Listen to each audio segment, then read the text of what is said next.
Home guard भरती 2025 महाराष्ट्र। नमस्कार विद्यार्थी मित्रांनो, तुमच्यासाठी अतिशय आनंदाची बातमी घेऊन आला। होमगार्डची भरती या ठिकाणी येणाऱ्या दिवसामध्ये निघत आहे आणि शिक्षण फक्त 10वी पास लागते। महाराष्ट्रातील तुम्ही कोणत्याही जिल्ह्यातले असाल तर मुला-मुलींना फॉर्म भरता येणार होमगार्ड भरतीमध्ये। आणि त्याचबरोबर होमगार्ड भरतीमध्ये तुमचं जर यामध्ये सिलेक्शन झालं तर पगार सुद्धा एका दिवसाचा 1200 रुपये रोज यामध्ये भेटते, एक लक्षात ठेवा। आणि भरपूर विद्यार्थ्यांची वारंवार अशी कमेंट होती की सर आमच्या जिल्ह्यांची होमगार्डची भरती कधी निघणार आहे। सातारा, नांदेड, रत्नागिरी, जळगाव, चंद्रपूर, यवतमाळ, सिंधुदुर्ग, धुळे, हिंगोली, अमरावती, बीड, धाराशिव, वाशिम, भंडारा, नंदुरबार, गडचिरोली, रायगड, लातूर, पुणे, सांगली, नाशिक, कोल्हापूर, वर्धा, छत्रपती संभाजी महाराज नगर, नागपूर, जालना, अकोला, अहमदनगर, बुलढाणा, बृहमुंबई, ठाणे व पालघर, त्याचबरोबर जे परभणी झालं, सोलापूर झालं, गोंदिया झालं, असे बरेच विद्यार्थ्यांचे कमेंट होते। आणि त्याचबरोबर या भरतीमध्ये सिलेक्शन होण्याचे जास्त चान्स आहे। मी तुम्हाला असं करून सांगू राहिलो तर होमगार्ड भरतीमध्ये पेपर नाही आहे, तर आपलं जे सिलेक्शन होणार आहे मैदानी चाचणीवर होणार आहे। यामध्ये 1600 मीटर रनिंग आणि त्याचबरोबर गोळा फेक आहे, तर ग्राउंडवर आपलं यामध्ये सिलेक्शन होते। तर होमगार्ड भरतीमध्ये उंची किती आहे, छाती किती आहे, ग्राउंडला कोणकोणते इव्हेंट आहे, निवड प्रक्रिया काय आहे आणि ही भरती कधीपर्यंत या ठिकाणी निघणार आहे, तर याबद्दल सुद्धा आपण आजच्या व्हिडिओच्या माध्यमातून बोलणार आहे। आजचा व्हिडिओ खूप महत्त्वाचा होणार आहे, व्हिडिओ शेवटपर्यंत बघा आणि व्हिडिओला आताच लाईक करा। नमस्कार विद्यार्थी मित्रांनो, माझी नोकरी कॉर्नर यूट्यूब चॅनलवर मी गोपाल वानखडे तुमचं सर्वांचं सहर्ष स्वागत करतो। तर मित्रांनो, व्हिडिओचा थंबनेल बघून तुमच्या लक्षात आलं असेल की आपला व्हिडिओ कोणत्या टॉपिकवर होणार आहे। व्हिडिओ सुरू करण्याच्या आधी आपल्या यूट्यूब चॅनलला सबस्क्राइब करा, जेणेकरून प्रत्येक भरतीचे अपडेट तुमच्यापर्यंत सर्वात आधी पोहोचेल। जास्त करून होमगार्ड भरतीच्या रिलेटेड जास्त व्हिडिओ आपल्या चॅनलवर अपलोड करत असतो, 10वी 12वी पास भरतीच्या रिलेटेड जास्त व्हिडिओ आपल्या चॅनलवर अपलोड करत असतो। व्हिडिओ सुरू करण्याच्या अगोदर सर्वांना एक रिक्वेस्ट आहे, तुम्ही आपला व्हिडिओ कोणत्या जिल्ह्यातून पाहून राहिले तुमच्या जिल्ह्याचं नाव नक्की कमेंट बॉक्समध्ये सांगा, जेणेकरून मला सुद्धा अंदाज लागणार आहे की आपला व्हिडिओ कोणकोणत्या जिल्ह्यापर्यंत पोहोचत आहे। तर वयोमर्यादा जर विचार केला होमगार्ड भरतीमध्ये तर 20 ते 50 वर्षापर्यंत आपल्याला या भरतीमध्ये वयोमर्यादा आहे। त्याचबरोबर फीचा जर विचार केला SC ST OBC EWS NTV open SBC SBC कोणत्याही कॅटेगरीचे असाल तर 1 रुपया सुद्धा फी नसते होमगार्ड भरतीमध्ये, कारण की ही ऑफलाईन भरती असते, एक लक्षात ठेवा, ठीक आहे।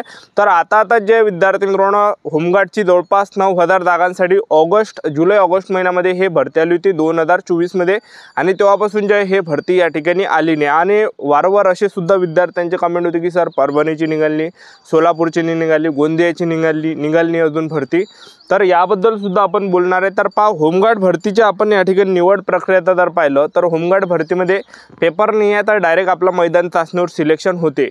तर आता जे विद्यार्थी मित्रांनो ह्या जवळपास सर्व जिल्ह्यांची होमगार्डची भरती झाली, फक्त परभणी सोडून, सोलापूर सोडून आणि गोंदिया सोडून, ठीक आहे। तर आता बऱ्याच विद्यार्थ्यांची एकच कमेंट होती की सर होमगार्डची भरती कधीपर्यंत निघणार आहे। तर मी आता सांगून देतो, परभणी जिल्हा झालं, त्याचबरोबर सोलापूर झाला आणि गोंदिया जिल्हा, तर ह्या 3 जिल्ह्यांची जे होमगार्डची भरती या ठिकाणी झाली नाही, एक लक्षात ठेवा। आणि ह्या 3 जिल्ह्यांची जी होमगार्डची भरती ही कधीही या ठिकाणी येऊ शकते, तर आतापासून आपापल्या तयारीमध्ये लागा, कारण की जुलै महिन्यामध्ये सुद्धा निघू शकते किंवा ऑगस्ट महिन्यामध्ये सुद्धा निघू शकते या भरती। सोलापूरची झाली, त्याचबरोबर गोंदियाची झाली आणि परभणीची झाली, तर ह्या 3 जिल्ह्यांची, कारण की याच्या अगोदर जे जवळपास 31 जिल्ह्यांची भरती झाली होती, फक्त ह्या 3 जिल्ह्यांची जे विद्यार्थी मित्रांनो भरती राहिली, एक लक्षात ठेवा। तर ह्या 3 जिल्ह्यांची भरती लवकरच या ठिकाणी तुम्हाला पाहायला भेटणार आहे, आपापल्या तयारीमध्ये लागा। आणि जे होमगार्डची ऑफिशियली वेबसाईट आहे त्यावर तुम्ही जे डेली चेक करत राहता, 2-2, 3-3 दिवसाने चेक करता की यामध्ये जाहिरात आली का म्हणून, कारण की यामध्ये माहिती सुद्धा पडणार नाही विद्यार्थी मित्रांनो, एक लक्षात ठेवा, ठीक आहे। तर आता होमगार्ड भरतीमध्ये आपण उंची वगैरे जर पाहिलं तर या भरतीमध्ये ग्राउंड आहे, पेपर वगैरे नाही आहे होमगार्ड भरतीमध्ये, त्याचबरोबर यामध्ये इंटरव्ह्यू नाही आहे, तर आपलं जे सिलेक्शन आहे हे मैदानी चाचणीवर होते। तर सर्वात अगोदर मी तुम्हाला ग्राउंड सांगून देतो आणि बाकीच्या जिल्ह्यांची होमगार्डची भरती कधीपर्यंत निघणार आहे ह्या जिल्ह्यांची, तर ते सुद्धा तुम्हाला पुढे सांगणार आहे। सातारा, नांदेड, रत्नागिरी, जळगाव, चंद्रपूर, यवतमाळ, सिंधुदुर्ग, धुळे, हिंगोली, अमरावती, बीड, धाराशिव, वाशिम, भंडारा, नंदुरबार, गडचिरोली, रायगड, लातूर, पुणे, सांगली, नाशिक, कोल्हापूर, वर्धा, छत्रपती संभाजी महाराज नगर, नागपूर, जालना, अकोला, अहमदनगर, बुलढाणा, बृहमुंबई, ठाणे व पालघर ह्या जिल्ह्यांची कधी येणार आहे याबद्दल सुद्धा आपण पुढे बोलणार आहे। तर होमगार्ड भरतीमध्ये उंचीचा जर विचार केला तर पुरुष उमेदवारांसाठी यामध्ये उंची 162 सेंटीमीटर लागते आणि महिला उमेदवारांसाठी उंची यामध्ये 150 सेंटीमीटर लागते। छाती 76 सेंटीमीटर पाहिजे आणि फुगून 5 सेंटीमीटर आपली भरली पाहिजे। आणि पुरुष उमेदवारांसाठी 1600 मीटर रनिंग यामध्ये होमगार्ड भरतीमध्ये। तर तुम्ही जर या ठिकाणी 5 मिनिट 10 सेकंड किंवा त्यापेक्षा कमी आले तर 20 मार्क भेटणार आहे। त्याचबरोबर 5 मिनिट 10 सेकंड ते 5 मिनिट 30 सेकंदाच्या अंदर आले तर 18 मार्क तुम्हाला भेटणार आहे। त्याचबरोबर 5 मिनिट 30 सेकंड ते 5 मिनिट 50 सेकंदाच्या अंदर आले तुम्ही तर 16 मार्क भेटणार आहे। 5 मिनिट 50 सेकंड ते 6 मिनिट 10 सेकंडच्या अंदर आले 14 मार्क भेटणार आहे। 6 मिनिट 10 सेकंड ते 6 मिनिट 30 सेकंडच्या अंदर आले तर 12 मार्क्स भेटणार आहे। त्याचबरोबर 6 मिनिट 30 सेकंड ते 6 मिनिट 50 सेकंडच्या अंतराले 10 मार्क भेटणार आहे। तर तुम्हाला स्क्रीनवर या ठिकाणी चार्ट दिसत असेल। तर अशा प्रकारे ग्राउंड पुरुष उमेदवारांसाठी आणि 20 मार्कासाठी हे ग्राउंड आहे आणि गोळा फेक आहे 10 मार्कासाठी। तर असं पुरुष उमेदवारांचं यामध्ये 30 मार्काचा यामध्ये ग्राउंड होते आणि महिला उमेदवारांचं जर पाहिलं, महिला उमेदवारांचं 25 मार्काचं ग्राउंड असते। 800 मीटर रनिंग आहे महिला उमेदवारांसाठी 25 मार्कासाठी। तुम्ही जर 800 मीटर रनिंग महिला उमेदवार जर समजा 2 मिनिट 50 सेकंड किंवा त्यापेक्षा कमी आले तर 25 मार्क आउट ऑफ भेटते।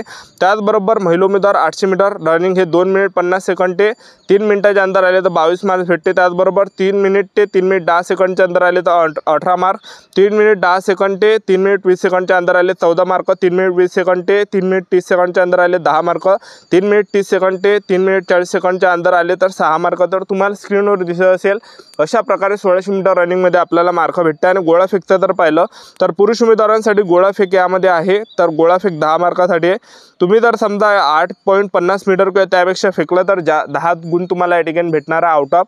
आणि तुम्ही जर या ठिकाणी 7.9 मीटर ते 8.50 मीटरपेक्षा कमी जर फेकला तर 9 मार्क्स आपल्याला भेटणार आहे। स्क्रीनवर तुम्ही या ठिकाणी बघू शकता। त्याचबरोबर महिला उमेदवारांसाठी जर पाहिलं तर 6 मीटर किंवा त्यापेक्षा जास्त फेकला 10 मार्क आपल्याला भेटणार आहे। त्याचबरोबर 5.50 मीटर किंवा जास्त किंवा 6 मीटरपेक्षा कमी फेकला तर 8 मार्क्स भेटणार आहे। तर स्क्रीनवर तुम्हाला दिसत असेल। तर अशा प्रकारे या ठिकाणी ग्राउंड असते। पुरुष उमेदवारांसाठी 30 मार्काचा ग्राउंड आहे 1600 मीटर रनिंग गोळा फेक, आणि महिला उमेदवारांसाठी यामध्ये 35 मार्काचा ग्राउंड आहे 800 मीटर रनिंग झाला आणि गोळा फेक मिळून, ठीक आहे। आणि हे झाल्यानंतर सुद्धा तुमचा ITI वगैरे असेल तर बोनस मार्क्स भेटते। त्याचबरोबर खेळाडू असाल तर याच्यामध्ये बोनस मार्क्स भेटते। माजी सैनिक असाल तर बोनस मार्क्स भेटते। NCC A certificate, B certificate, C certificate असेल याचे बोनस मार्क्स भेटते। 2-2 मार्क याचे भेटते, एक लक्षात ठेवा, ठीक आहे। त्याचबरोबर जड वाहन चालक परवाना असेल तर याचे सुद्धा बोनस मार्क्स आपल्याला भेटणार आहे। तर अशी जे संपूर्ण निवड प्रक्रिया होमगार्ड भरतीची तर सातारा जिल्हा, नांदेड, रत्नागिरी, जळगाव, चंद्रपूर, यवतमाळ, सिंधुदुर्ग, धुळे, हिंगोली, अमरावती, बीड, धाराशिव, वाशिम, भंडारा, नंदुरबार, गडचिरोली, रायगड, लातूर, पुणे, सांगली, नाशिक, कोल्हापूर, वर्धा, छत्रपती संभाजी महाराज नगर, नागपूर, जालना, अकोला, अहमदनगर, बुलढाणा, बृहमुंबई, ठाणे व पालघर ह्या जिल्ह्यांची नवीन होमगार्डची भरती कधी निघणार आहे असे बरेच विद्यार्थ्यांचे वारंवार एकच कमेंट होते। तर पहा, तुम्ही जर ह्या जिल्ह्यातले असाल तर ह्या जिल्ह्याची सध्याच्या कंडिशनला जे 9000 जागांसाठी सर्व जिल्ह्यांची होमगार्डची भरती ऑगस्ट महिन्यामध्ये झालेली आहे मागच्या वर्षी। आता पाहिलं तर आपण 1 वर्ष या ठिकाणी झालं आहे आणि यामध्ये जे विद्यार्थी मित्रांनो जागा काही ना काही खाली राहते, कारण की यामधले जे पण कर्मचारी जे होमगार्डमध्ये त्यामधले पोलीस भरतीमध्ये भरपूर लागते। त्याचबरोबर होमगार्डमधून MSF मध्ये सुद्धा भरपूर मुलं त्या ठिकाणी जॉईन करतात आणि होमगार्डची ड्युटी सोडून देतात, तर त्या जागा त्या ठिकाणी रिक्त राहते। काही पूर्व पोलीसमध्ये SRPF मध्ये लागते होमगार्डमधले, तर त्या ते सोडून देते ड्युटी, त्या जागा रिक्त राहते। त्याचबरोबर होमगार्डमधून कोणी जे SSC GD मध्ये लागते तर ते सुद्धा त्या जागा सोडून देते, तर ते जागा रिक्त राहते, एक लक्षात ठेवा, ठीक आहे। काही होमगार्ड मृत पावते त्या सुद्धा जागा त्या ठिकाणी रिक्त, आणि काही जे स्वतःवरून होमगार्डची ड्युटी सोडते त्या सुद्धा जागा रिक्त राहते। तर असे जे विद्यार्थी मित्रांनो जागा या ठिकाणी रिक्त राहते आणि हे भरती वरच्यावर निघत असते, एक लक्षात ठेवा, ठीक आहे। तर तुम्हाला या ठिकाणी संयम ठेवायचा, तर जवळपास 3-4 महिन्यापर्यंत आपल्याला या ठिकाणी वाट पाहिजे। तर 3-4 महिन्यामध्ये कोणत्या ना कोणत्या जिल्ह्याची या ठिकाणी भरती येऊ शकते। आपापल्या तयारीमध्ये लागा, कारण की होमगार्डच्या जागा ज्या विद्यार्थी मित्रांनो रिक्त होत राहते आणि त्या रिक्त झाल्यावर भरल्या जात असते, एक लक्षात ठेवा। तर चॅनल सबस्क्राईब करून ठेवा, वेळोवेळी अपडेट देत राहणार आहे। आजच्यासाठी थांबतो, भेटूया नेक्स्ट शूटमध्ये। जय हिंद, जय भारत।